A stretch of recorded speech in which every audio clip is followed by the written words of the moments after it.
नमस्कार साथियों, आप सभी का मेरे YouTube चैनल लॉ विद मोहित चौधरी पर बहुत बहुत स्वागत है। जैसे कि आप लोग जानते ही हैं कि हम हमेशा उन मुद्दों को लेकर के आते हैं कानून के प्रश्न पर जो समाज के लिए बहुत ज़रूरी हैं और कुछ हमारे जो लॉ स्टूडेंट्स हैं उनके लिए, और जो इनिशियल लेवल पे जो प्रैक्टिस स्टार्ट कर रहे हैं कुछ एडवोकेट हमारे पास, इन सब के लिए भी बहुत लाभदायक होती हैं हमारी वीडियोज़। आज हम ऐसे ही एक बहुत इंपॉर्टेंट टॉपिक लेकर के आए हैं। यदि हमारे खिलाफ कोई एफआईआर दर्ज हो जाए तो हमारे पास क्या रेमेडी है।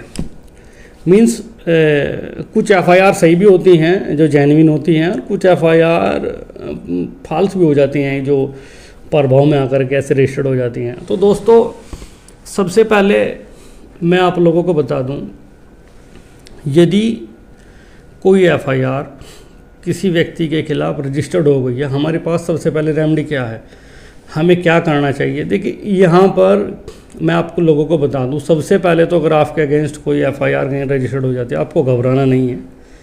सबसे पहले मैं आप लोगों को इसमें जो हमारे पास हमारे जो भारतीय हमें कानून ने जो हमें सुविधाएं दी हैं, मैं उसके बारे में आपको बताऊंगा। हमारे लॉ के अंदर बहुत ही फ्लेक्सिबिलिटी भी है और रिजिडनेस भी इतनी है। सबसे पहले यदि कोई एफआईआर रजिस्टर हो जाए और आपको पता लग जाए कि मेरे खिलाफ कोई रजिस्टर्ड एफआईआर हो चुकी है, तो आपको दोस्तों आपका लीगल राइट है। सबसे पहली बात तो ये है कि आपको एफआईआर की जो फ्री कॉपी आपको मिलेगी, ये लीगल राइट है आप लोगों का। जैसे ही कहीं पर एफआईआर आपको पता लगता है कि आपका करीबी है या आपके नाम है, किसी के भी नाम को रजिस्टर्ड होती है, तो आपके पास सबसे पहले रेमेडी क्या है। अगर आपकी एफआईआर झूठी है तो सबसे पहले आपको ऑनेबल हाई कोर्ट में आपको एफआईआर क्वेश के लिए जाना चाहिए। जी हाँ, आप पूछेंगे कि एफआईआर क्वेश क्या होता है। तो दोस्तों, मैं आप लोगों को बता दूं, एफआईआर क्वेश का मतलब होता है एफआईआर को रद्द कराने के लिए। एफआईआर का जो रद्द है वो ऑनेबल हाई कोर्ट में ही आप अप्लाई कर सकते हैं। एफआईआर रद्द के लिए डिस्ट्रिक्ट कोर्ट में आपको रिलीफ नहीं मिलती। तो आप ऑनेबल जिस भी आप हाई कोर्ट से हैं, आप अपने हाई कोर्ट में डायरेक्टली एफआईआर क्वेश के लिए जा सकते हैं। अगर आपकी एफआईआर और उसमें जो एविडेंस कुछ सर्कमस्टेंसेज पाए जाते हैं कि जो बिल्कुल भी घटना से मैच नहीं कर रहे और बिल्कुल आपकी फेक एफआईआर है, तो दोस्तों आपकी एफआईआर क्वेश हो जाती है। सेकंड ऑप्शन कि जब आप अपनी एफआईआर क्वेश के लिए जाते हैं तो वहाँ पर आप तब तक इसमें इन्वेस्टिगेशन होती है, तब तक के लिए आप ऑनेबल हाई कोर्ट में अरेस्टिंग स्टे के लिए भी जा सकते हैं। यानी कि तब तक इसमें इन्वेस्टिगेशन जो इन्वेस्टिगेशन ऑफिसर है वो तब तक इसमें इन्वेस्टिगेशन करेगा, तब तक आप ऑनेबल हाई कोर्ट से अरेस्टिंग स्टे के लिए भी आप अप्लाई कर सकते हैं। उसमें अरेस्टिंग स्टे में ये है कि तब तक आपके केस में इन्वेस्टिगेशन चलती है, यानी कि तब तक चार्जशीट आपकी जमा होती है, तब तक आपको अरेस्टिंग एक्ट से ऑनेबल हाई कोर्ट से मिल जाता है। जी हाँ, अब हम बात करेंगे तीसरी कंडीशन क्या है। तीसरी कंडीशन ये है दोस्तों, यदि आप हाई कोर्ट में जाते हैं और आप क्वेश के लिए जाते हैं, क्वेश में आपको रिलीफ नहीं मिलती और ना आपको अरेस्टिंग स्टे में रिलीफ मिलती है, तो फिर आप क्या कर सकते हैं, आप रेगुलर बेल के लिए अप्लाई कर सकते हैं।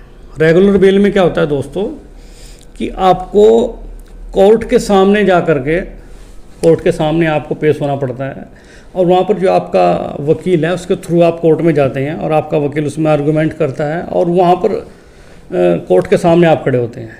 ये रेगुलर बेल में होता है। अब मैं आपको बता दूं, क्वेश्चन जो यहाँ पर आप लोग सोच रहे होंगे, हमने आपको अभी बताया कि हम उसके लिए अरेस्टिंग हम अब तक हाई कोर्ट गए, और हाई कोर्ट में हमने क्या देखा कि हम सबसे पहले तो गए क्वेश के लिए। क्वेश अगर नहीं हो पाता है तो फिर हम स्टे पे जाते हैं कि चार्जशीट तक हमें अरेस्टिंग स्टे मिल जाए। अगर हमें वो भी नहीं मिलता है तो दोस्तों फिर हमारे पास बेल में दो कंडीशन हैं, एक तो एंटिसिपेटरी बेल है और एक रेगुलर बेल है। तो मैंने अभी रेगुलर के बारे में बताया, उससे पहले मैं आपको एंटिसिपेटरी के बारे में बताता हूँ। एंटिसिपेटरी बेल में क्या होता है कि इसे आप अपने डिस्ट्रिक्ट कोर्ट के अंदर अप्लाई कर सकते हैं। एंटिसिपेटरी में यदि आपको आपके डिस्ट्रिक्ट कोर्ट से एंटिसिपेटरी बेल नहीं मिलती तो आप फिर ऑनेबल हाई कोर्ट में एंटिसिपेटरी बेल के लिए अप्लाई कर सकते हैं। एंटिसिपेटरी बेल में क्या होता है कि आपको बाहर से बाहर ही जमानत मिल जाती है, इसमें आपको जेल नहीं जाना पड़ता। और यदि आपको एंटिसिपेटरी बेल 1% आपको नहीं मिलती हाई कोर्ट से तो आप सुप्रीम कोर्ट भी जा सकते हैं। अब हम बात करते हैं रेगुलर बेल की। रेगुलर बेल में क्या होता है कि इसमें आपको अदालत के अंदर, कोर्ट के अंदर आपके वकील के माध्यम से आपको पेश होना होता है और आपका वकील वहाँ पर आर्गूमेंट करता है। उसमें कंडीशंस के बारे में तो हम केस को देखकर डिसाइड करते हैं कि क्या कंडीशन है उसमें, लेकिन रेगुलर बेल में है कि आपको अदालत के सामने हाजिर होना पड़ता है। अब उसमें आप क्या चांसेस रहते हैं वो एक अलग बात है, केस के मेरिट पर डिसाइड करता है दोस्तों। लेकिन एफआईआर होने के बाद हमारे पास कई विकल्प हैं और इन सब का हमें इस्तेमाल करना चाहिए। मैं आपको एक बार बताता हूँ, बहुत ही ब्रीफ में आपको समझाता हूँ दोस्तों। सबसे पहले एफआईआर कहीं रजिस्टर्ड होती है तो सबसे पहले आप क्वेश्चन के लिए जाएंगे हाई कोर्ट में एफआईआर को रद्द कराने के लिए। सेकेंडली अगर आपको क्वेश्चन नहीं हो पा रहा तो फिर आप अरेस्टिंग स्टे तक जाएंगे कि चार्जशीट तक हमें हमारी गिरफ्तारी पर रोक लग जाएगी। थर्ड, आपको एंटिसिपेटरी के लिए अप्लाई करना है, यानी कि अग्रिम जमानत के लिए।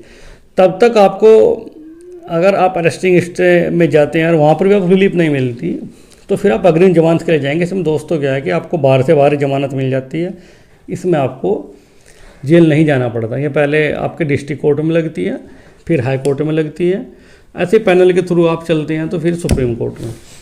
अगर आपके तीनों ऑप्शन यहाँ पर ख़त्म हो जाएं उसके बाद आप दोस्तों रेगुलर बेल के लिए, सबसे आपको लास्ट का जो विकल्प है वो रेगुलर बेल है, उसमें आपको कोर्ट के सामने हाजिर होना ही पड़ता है थ्रू वकील के माध्यम से। दोस्तों मैं उम्मीद करता हूँ आप लोगों को मेरी वीडियो अच्छी लगी होगी और आपको जिस भी टॉपिक पर ऐसे ही हमसे वीडियो चाहिए आप हमें कमेंट सेक्शन में या मैसेज करके बता सकते हैं। जी हाँ, जय हिंद, वंदे मातरम।